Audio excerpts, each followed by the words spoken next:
All right, we got a great show coming up. Mike, why don't you give us the rundown?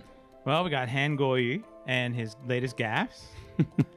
Who could imagine that? Han with a gaff. What a shocker. And the woman. The woman. And we've got the anti-infiltration bill. Mm-hmm. And we've got some stuff on polls, on trends, and a little bit of history and some KMT campaign materials that will shock and amuse you. So stay tuned. We got a great show tonight. A lot on it. See you soon.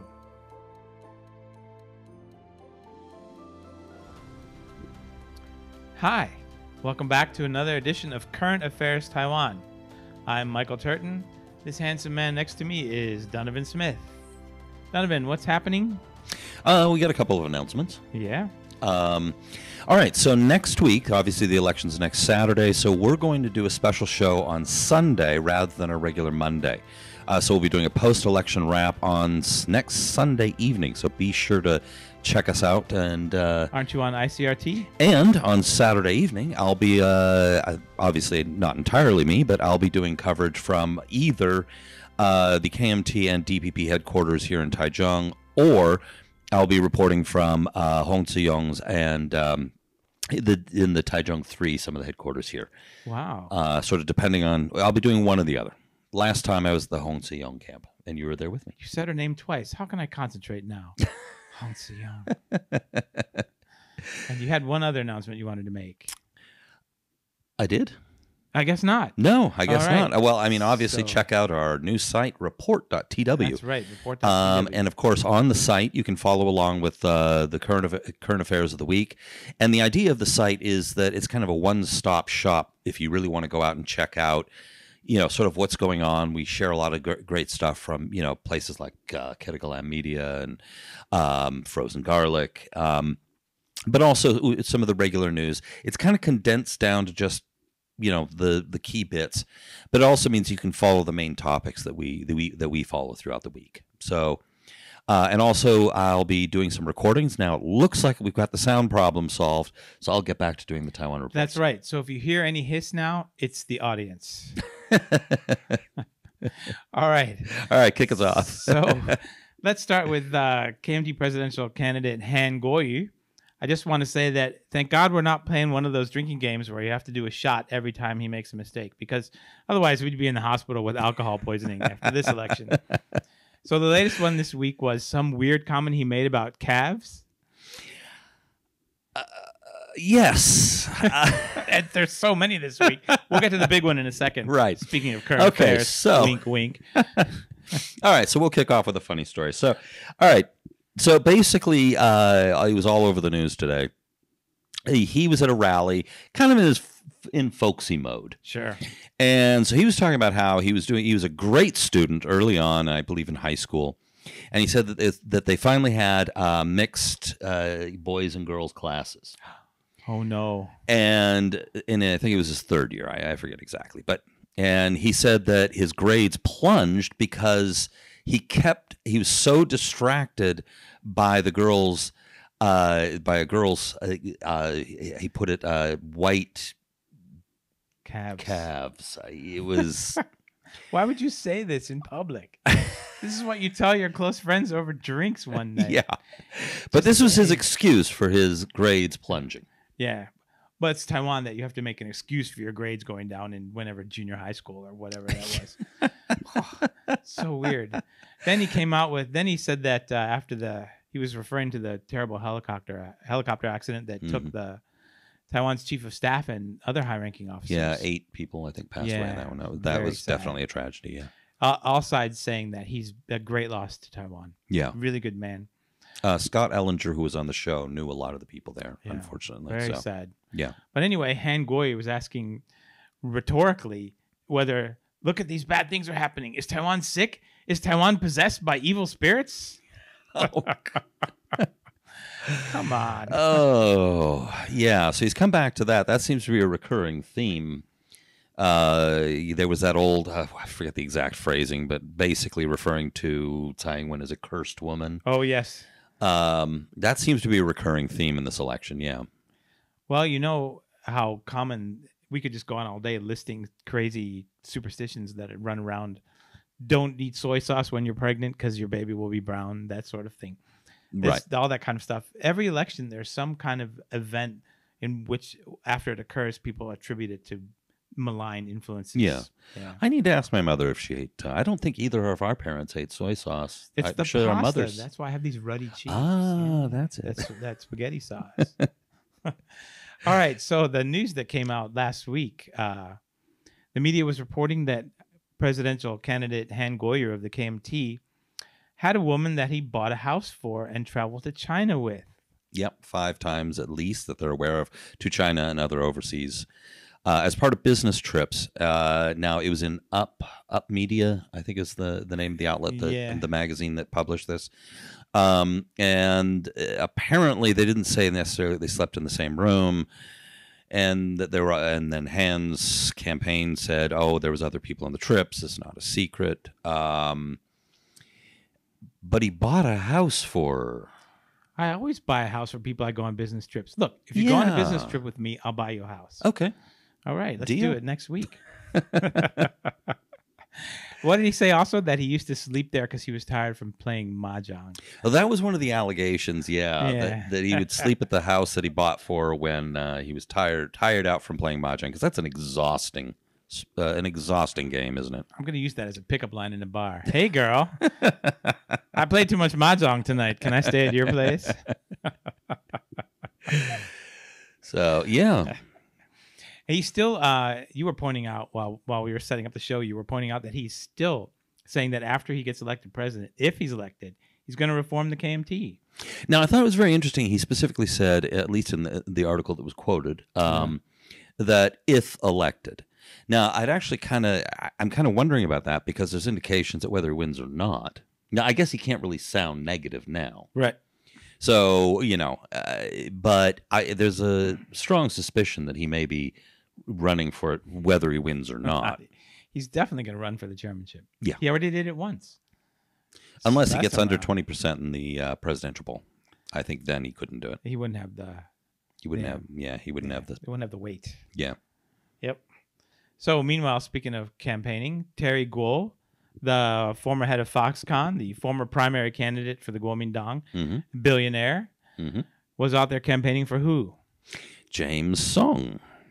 James Soong, you might remember, is the head of the PFP, left the KMT just before the 2000 election so that he could run as an independent, and started his own party and took zillions of legislators out of the KMT. And at one point, they were a major power briefly in the early 2000s, but since then, they've kind of faded, and a lot of their votes and their people returned to the KMT. Now, just for a little bit of context, up until the 2000, and it was in 2005, there was a reform of the way that legislators are elected and in the legislature itself. Right. Now there's 134 legislators, but prior to 2005, you're exactly right, they were counted in the zillions. Yeah, there were 170. I think it was. I think it was more than that. It was 200 and something. Was it really? Yeah, because it wasn't first past the post. It was proportional by district. And so you got all kinds of interesting characters back then. Yeah, I missed those days. The elections were a lot more fun. Yeah. But because you get a lot of the Looney Tunes who'd get they'd get just enough votes to qualify, and But the interesting thing here is that Guo is campaigning for Soong. Yeah. And they're both from, well, I guess Soong's 20 years older than Guo is, but they're from that generation that worships the Jiang Jingguo, Chiang Kai-shek era. Yeah. And Soong was actually Jiang Jingguo's personal secretary, as I recall, a position that was also occupied by Ma Ying-jeou. And you and I were speculating beforehand that maybe Terry Gou is now funding money, is now giving money to the PFP as he once gave money to the KMT. But of course, nothing in public has come out about that. No. And then just over the last week, there were some questions asked of Terry Gou if he had given money last year to Han's campaign then. And they bandied around, it was $500,000 or $5 million or something. And he just sort of shrugged and said, I've given lots of money to KMT candidates in the past. I don't even remember. And I believed him. Yeah, he's giving out so much money. Yeah. Okay, so this week on Twitter and on Facebook, I saw a composite of polls. And people were arguing that you can see the Han Kuo-yu's line. Actually, I should do it from this angle. Right. No, it Now, doesn't by the way, we can't specifically cite individual polls. We can just Right, sort of talk but about them in this general. was a composite, but Right. he was been trending down since May, Mhm. and the line crosses in June. Yeah. Tai going up, Han going down, and they cross in June. Yep. And that's when the Hong Kong protests started, and several people remarked on this. Well, it can't be a coincidence, right? Mhm.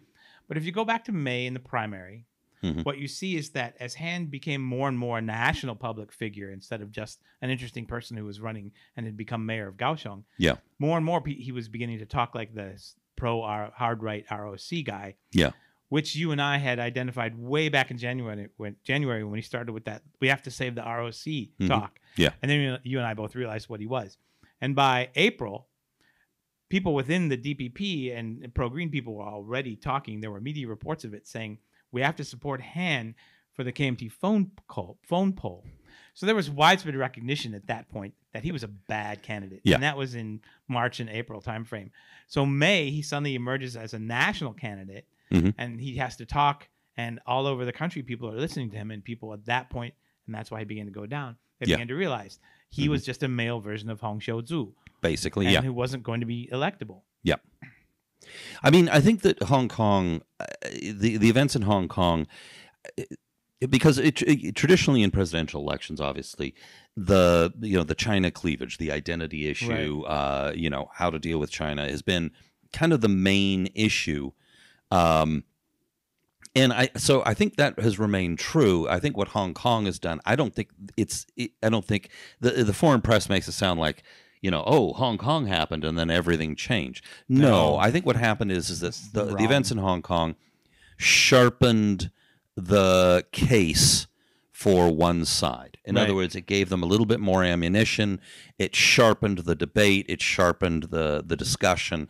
I don't think that people here have been aware for a long time that China is more threatening, but the polls have shown they are now more concerned about China than they were last year. So I think it's accentuated an existing debate.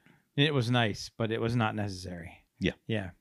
And the legislative list that Lev Nachman identified in an excellent article was actually, I thought, more impactful for the legislative side than for the presidential election. Yeah. That was just a self-inflicted wound.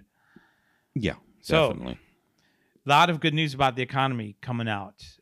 Investor sentiment remains strong. Mhm. Foreign investment in Taiwan was up 9.4% over last year. Yeah. That's a big rise. And you were saying it was fewer cases, but more large ones. I that's my memory. I Okay. read something along these lines. Like they got a fewer cases, but there's a lot of these big investments coming in, like an offshore wind. Right. Yeah. And those are right. massive projects. And they just another project today. Japan and Oh, the right. Japanese company Okay. announced just this week, I think it was. Yeah. Yeah. So, I mean, I remember in MOUs at one point it passed 1 trillion NT in offshore wind off Zhanghua. yeah. And I saw something the other day which suggested it hit 2 trillion. Now I don't know if all that will materialize, but that's a lot of investment. That's a lot of money. Yeah. So it was David Spencer at Taiwan News, I wanted to mention, had a fabulous piece listing all of the numbers out there saying, look, don't believe the KMT when they tell you the economy's crap. It's not. Mm-hmm. And this is a KMT talking point. Every election when there's a DPP president, the KMT's, the president sank the economy. The president sank the economy. Well, Chen Shui-bian outperformed Ma Ying-jeou, and now Ing-wen is doing very solidly. We had 2.9% growth. Mm-hmm. No, 2.91, because you got to be that second digit there. That's Yes. right. It makes you sound more precise than just saying 2.9. Right. This guy really knows numbers? He said 2.9. 2.91. Oh, Clearly an then you expert. know, yeah. Now, it was interesting because Han, just the other day, it was quoted in, I think it was the Taipei Times, and he was saying, he flat out came out and said, the DPP is lying about, the Thai and the DPP are saying that the economy is the strongest of the little tigers. Oh, that's right. The four tigers. The four tigers. And he says, but, no one in Taiwan believes that, is what he said. And he went on to say that the DPP has been governing on lies.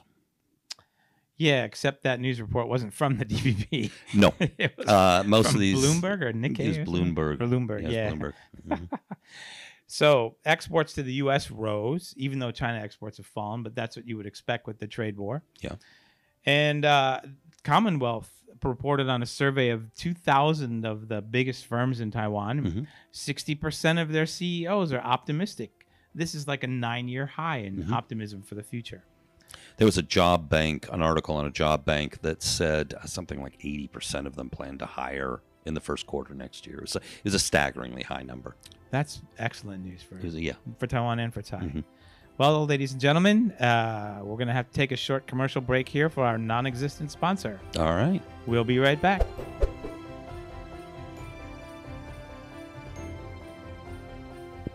All right, welcome back. All right, so what have we got coming up here, Mike? Well, the KMT still is hitting the anti-gay stuff down south pretty hard. Yeah. J. Michael Cole, the well-known Taiwan commentator, if you can find his stuff, read it. It's fantastic. He sent around an ad from Ing-wen that was saying that if you vote for Tsai Ing-wen, you won't have grandkids because of gay marriage. So but you don't see that stuff here. I've yet to see an anti-gay ad here in central Taiwan. It seems like Zhonghua south. Yeah. I've seen some campaign ads photographed in Zhonghua. Most people say the south of Zhuoshui, which is south of Zhonghua, but I think there's some in Zhonghua as well. That's sad. Zhang Reichen, I believe, posted up something. Oh, that's right. Yeah. And he was on the show as well. Yeah.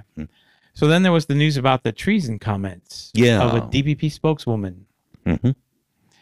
So you want to go with that? Because sure. You were talking about that before. All right. So basically, I think it was William Young and he's good. He interviewed for Deutsche Welle. I don't know how to pronounce that. But the German publication. And was interviewing a spokeswoman for Tsai. I think it was specifically for Tsai. I think she was representing Tsai, not the party. But it was either the party or Tsai. But anyway, she was an official spokesperson. And she very bluntly said that, people who advocate for unification, meaning, well, we'll get into that in a second. Basically, that people who advocate for unification with China are treasonous, and she kind of doubled down on it. And so there's some questions about this. Again, the interviewer kind of doubled down on asking her, and she said, it's treason on many fronts. Now, you want to explain where the problem with that is? It's complicated. Well, the problem was you can't say that out loud. Right. Not yet. But so she had to resign with that. Yeah. I mean, she said that basically, and so the obviously the problem here, breaking it down for the viewers, is that the KMT's official line is that it advocates unification with China. Right. Now, she may have had in mind some of the more extreme elements, but the way that it came out is it sounded like anybody who believed in that, which would basically mean all the KMT brass, are treasonous. Well, she had talked about how it was a violation of sovereignty, so I think what she was trying to say was that it was a violation of ROC sovereignty to snuff out the ROC and then annex Taiwan to China, but she didn't make that clear at all. And her timing was particularly bad. Yeah. In that this was right after the anti-infiltration bill just passed. Oh yeah, which is a little vague and problematic, to be honest. Which we talked about last week, and so there's a lot of people in the KMT on edge. People in Jinmen are panicking and signing. Oh yeah, the flag guy in Jinmen. Oh yeah, well they're taking down ROC PRC flag, and then they're signing a petition against it. Yeah. Right now. Well, they had PRC flags up there, and they took them down. Which were for the tourists. But they were grandstanding. They were grandstanding. I mean, it was one side of the street, ironically called Model Street, where they had the shops would display the PRC flag, and the other side would be the ROC flag. Right. And it was just kind of a show of, peace and whatever. Give us your money from China. Here's peace. Give us money. Yeah. It was a gimmick for the, for the tourists from China. So. But now they're afraid by putting up these flags that they're going to be arrested under the anti-infiltration law. Well, that's what they said, but obviously the law doesn't apply to those flags. Well, yeah. I mean, what they're worried is that the DPP is going to is that they're going to use an interpretation because it is very vague. Technically, you could. The chances that they would is a big difference. Right. But anyway, they're afraid that the DPP is going to behave like the KMT did. Right. That's because they know what they would do during if they were the running martial show. law era. Yeah. So Han and Soong used the same language to describe the bill as tyranny of the majority. Yeah. Speaking of the legislators, Han and James Soong for the PFP. Yeah, I thought that was interesting. They both use the same terminology. Yeah, that was yeah. Tyranny of the majority. Speaking of the legislature, and Ma Ying-jeou, of course, went further to say that the bill was just like martial law. To which the DPP replied that Ma was an expert in martial law. He knew a lot about it. Yeah. He was. We mentioned it earlier. He was the personal secretary to. Well, he was one of the last holdout. Yeah. When 1987 they took away martial law. Well, they immediately passed a new national security law that was basically martial law, but all but in name. Yeah. And they kept that law in place until 1993 or so. Yeah. That was when the last dissidents got out. Yeah. And Ma himself was one of the last holdouts in support of that law. Mm-hmm. So he was justice minister, I think, at the time. Yes, at the time. Yeah. And he was one of the few presidential candidates for the KMT who's managed to conceal his right-wingingness. I think he had a big dose of help from the media there. Although his father didn't help. Anyway, that's another story. All right, so actually Ko-wen-jeou was in the news this week, but the news seems to just have passed him by as the election barrels towards us. Yeah. So because he's not running. He's not a presidential candidate. Yeah, he's not a legislative candidate. He's now just the chairman of a party that has candidates running. Yeah. Yeah.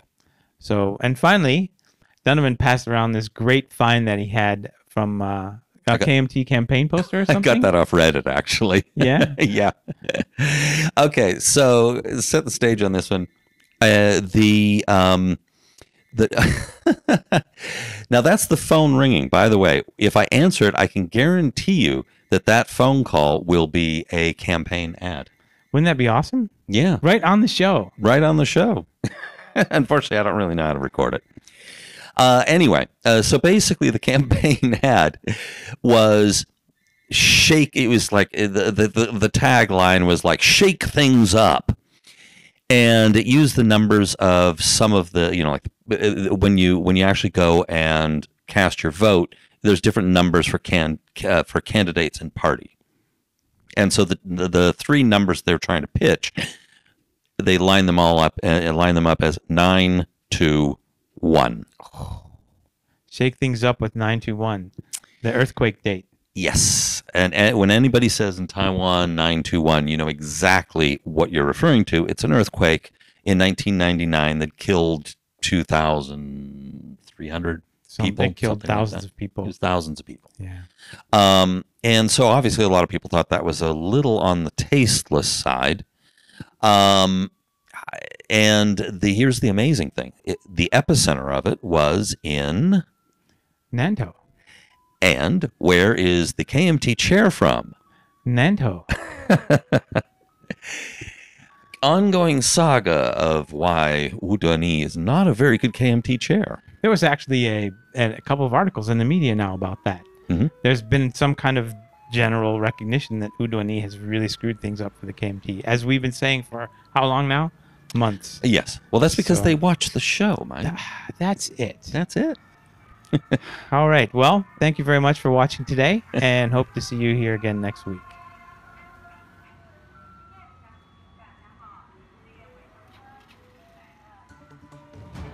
This has been brought to you by the Taiwan Report. For more content like this, become our patron at Report.tw.